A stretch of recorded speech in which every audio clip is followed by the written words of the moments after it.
One of the things that I like to do is to build things. And one of my favorite things to build is actually storage components.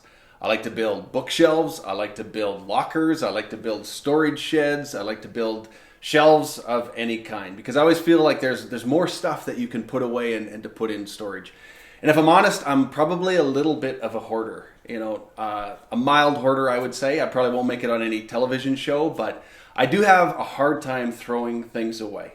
So even upstairs in my bedroom, I have this little closet where I now have all of my old ball jackets and jerseys from the different sports that I've played over the years because I just find it really hard to throw those things away.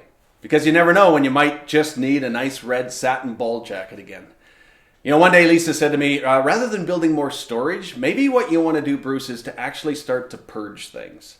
And I thought, well, that's probably not only an interesting idea, but probably a good idea. And so I've been trying to do that more and more. And so spring is a time when we do spring cleaning. Maybe we clean out our closets, maybe we clean out our garages, but we try to get rid of those things that are starting to just take up space and maybe we've had for a long time and we just don't need anymore.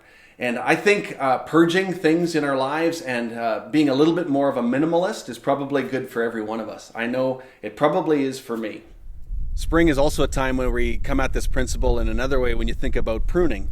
I'm not a green thumb, but I know that in order for plants to be healthy and to thrive, you actually need to prune them and prune back different things in order to allow for new growth.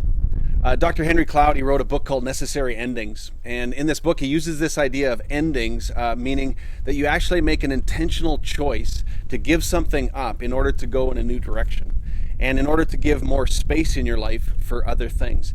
And he uses the metaphor of a gardener and how a gardener is somebody who would prune things and prune three different kinds of branches maybe that need to be pruned in order for new growth. And the first one is that a wise gardener is going to prune maybe healthy branches or buds that aren't the best ones.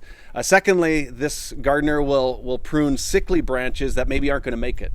And then thirdly, a gardener will prune dead branches in order to make room for new growth when they're just taking up space. Dr. Henry Cloud's point in this book is that pruning might be hurtful and it might hurt us, but it doesn't need to be harmful.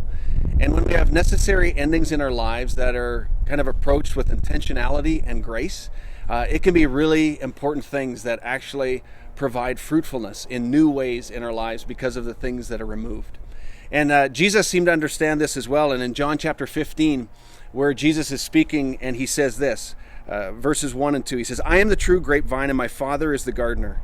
He cuts off every branch of mine that doesn't produce fruit, and he prunes the branches that do bear fruit so that they will produce even more. Seems like Jesus understood that in order for a disciple to grow, sometimes things need to be removed from our lives. And he spoke about how God is a good and careful gardener who prunes things out of love in our lives so that we can actually grow. Now, we also have to be intentional in our own lives about purging and pruning in order for this growth to occur as well. There are so many things in our lives that can actually trip us up. And one of the things that the author of Hebrews says this, let's throw off every weight that slows us down and especially the sin that trips us up. And so some of the things that slow us down are good things. Things that maybe are part of our schedule, part of our calendars that maybe we just need to remove in order to give more time for God. Maybe it's things in our lives that are the things that entertain us or the toys that we have that take a lot of our time or maybe our resources.